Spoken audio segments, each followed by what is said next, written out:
Hello guys, the 2026 FIFA World Cup qualifiers. The African playoffs have just come to an end with the Super Eagles of Nigeria falling to the Leopards of DR Congo on penalties. The Leopards secured a 4-3 victory in a dramatic shootout where Stanley Wabali did his part for the Super Eagles, but unfortunately it was not enough to save Nigeria from being beaten by DR Congo by 4 goals to 3. We'll do a review of the game. What went wrong for Nigeria? The likes of Victor Osimhen, Ademola Lookman did not have the best of days, with Victor Osimhen coming off at halftime due to an injury. Coach Eric Chelle did his best. Did some tactical twitches, but still his side were second best on the day as DR Congo marched on to win the African playoffs, and they will now compete in the Interconfederation playoffs, which will come off somewhere next year in March. What next for the Super Eagles, and what happened off the cameras? Eric Chelle, the Super Eagles head coach, was involved in a near brawl where he almost fought with one of the officials of DR Congo. I'll tell you why, this and many more in this update on Kickoff Central TV. Please do well to like the video, leave a comment in the comment section. What do you make of Nigeria's inability to qualify for the 2026 FIFA World Cup tournament? DR Congo, do they have what it takes to win the Intercontinental playoffs to secure a 10th ticket for Africa for the 2026 FIFA World Cup tournament? Let's get interactive in the comment section. Please subscribe to the Kickoff Central TV if you have not already subscribed to the channel. After subscribing, make sure you share the video and help us to get it to as many people as possible. The big news is that Nigeria Super Eagles will not be at the 2026 FIFA World Cup tournament. It's a massive blow for the African continent. Nigerians are heartbroken. This is the second consecutive time the Super Eagles have failed to qualify for the 2026 FIFA World Cup. It's heartbreak for all Nigerians.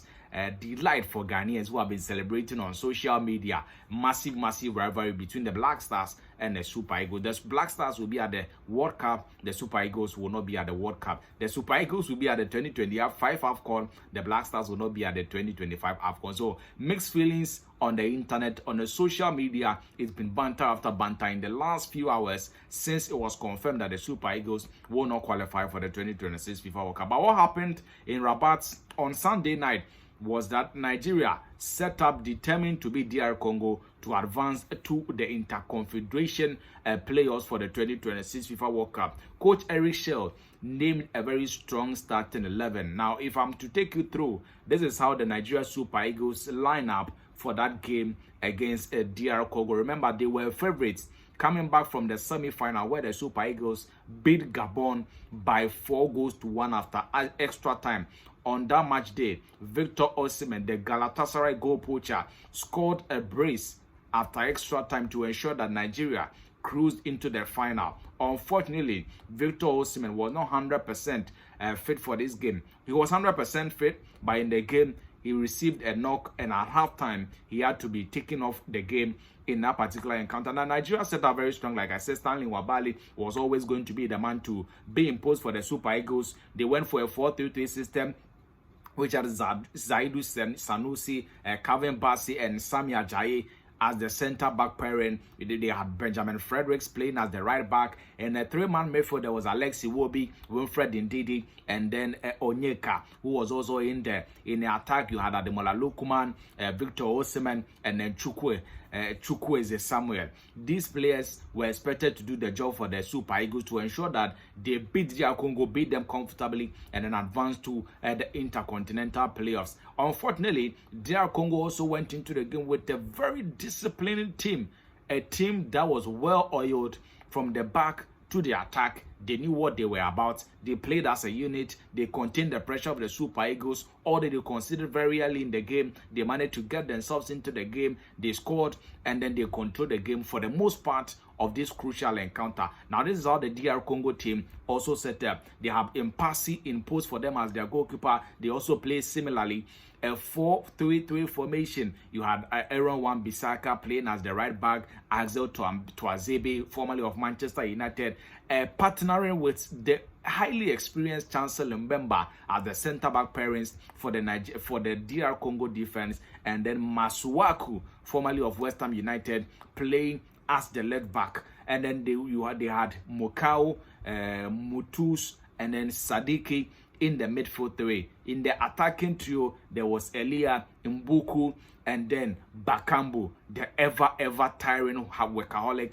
Bakambu was also in there. So on paper, it looked like Nigeria Super Eagles were the favorites, but if you look at the quality that this DR Congo team also had in their disposal, it tells you that they were not going to be pushovers, especially if you look at how they played their qualifiers. They were very good.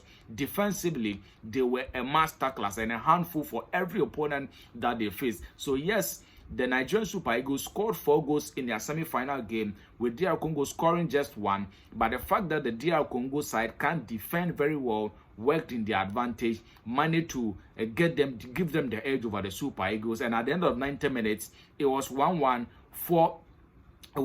with nothing to separate the two teams.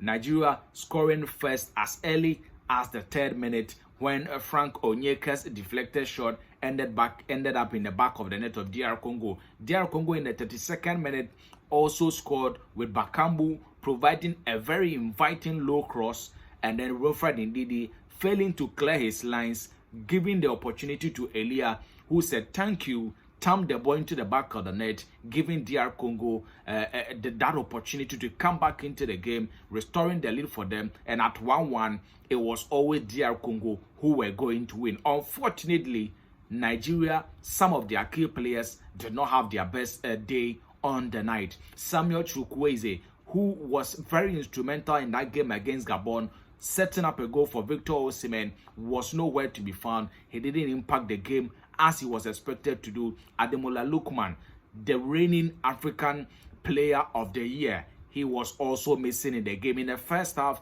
made a lot of incursions, made a lot of runs into the attacking third, had a lot of opportunities, had that chance to create something for the Super Eagles, but his crosses, his play in the attack, unfortunately, was not very good and didn't make any impact. At a point, Victor Osimhen was livid, was seen lively, very disappointed with some of the crosses that Ademola Lookman managed to get in for them. Victor Osimhen, in particular, he ran as far as he could.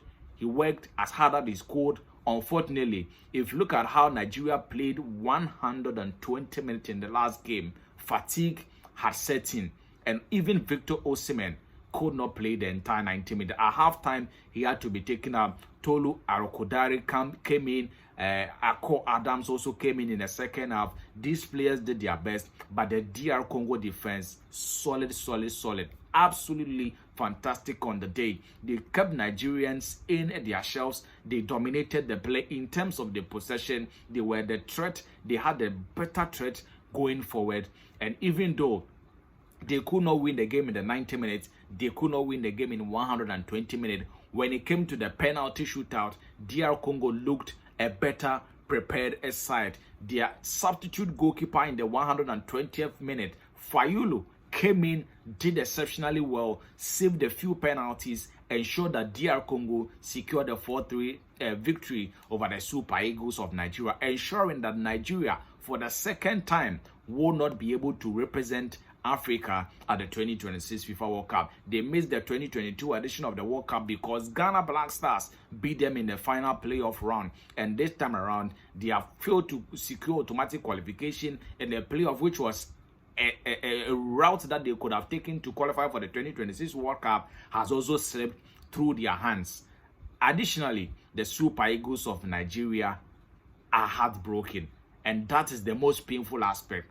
A lot of Nigerians had so much hope that this Super Eagles side, with the quality that they have, Stanley Nwabali, talk about the young defense that they have, even William Trustikon, the captain, is still there. Wilfred Ndidi, Ademola Lookman, the reigning African best player of the year 2024, Victor Osimhen, one of the most prolific strikers in world football. Even with these players and some players who are fringe players but have the quality, the Super Eagles could not qualify for the 2026 FIFA World Cup. Now, during the penalty shootout, there was an incident which nearly saw Nigeria head coach Eric Chelle fighting with one of the officials of DR Congo. Now, after the game, he gave a post-match interview where he indicated that the DR Congo official in particular that he wanted to beat up, he wanted to fight, and not the exact words because he didn't say he wanted to fight, but he wanted to confront him, was because he was doing some voodoo,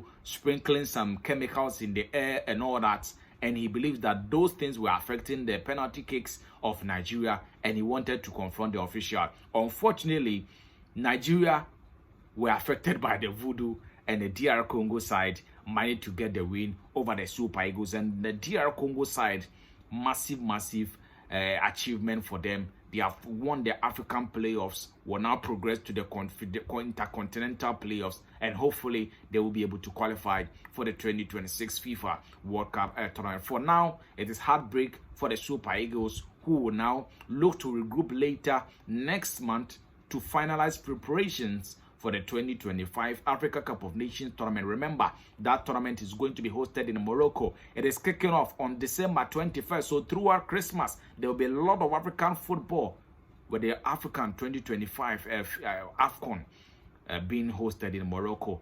We will bring you all the latest as far as that tournament is concerned. For now, it is heartbreak for the Super Eagles and delight for DR Congo. Until next time, please like our video, leave a comment in the comment section, subscribe to our channel, and make sure you share the video for others, for us to get it to as many people as possible. Until next time, bye bye.